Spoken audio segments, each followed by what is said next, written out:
Then there's this salt thing. You know, whether you believe it or not, this medical dogma has really caused a lot of problems in America. How many of you have ever heard that using a salt shaker is bad?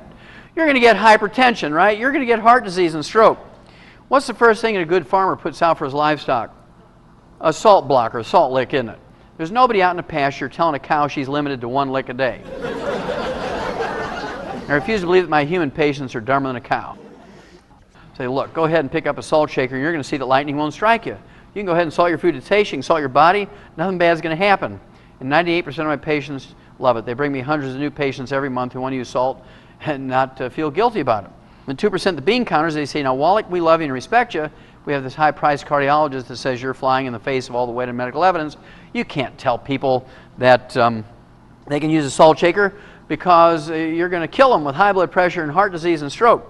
And I've been vindicated in this belief. This was actually a study that was published in the New York Times, May 22nd, 1996. And this study was abstracted from JAMA, the Journal of the American Medical Association, the most prestigious medical journal in the world, according to themselves.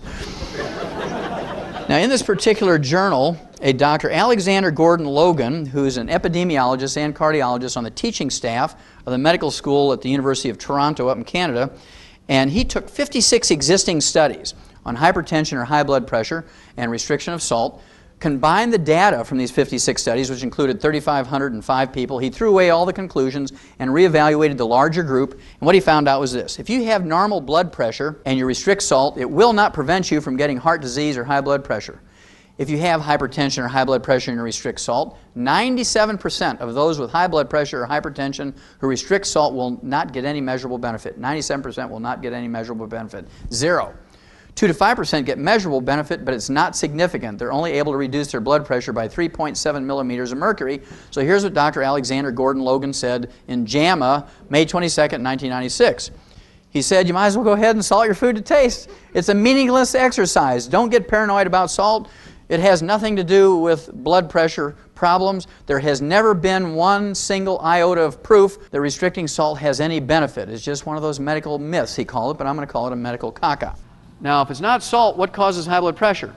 Well, it's not salt, first of all, because salt is an essential nutrient. It has a combination of sodium and chloride, both of which you need.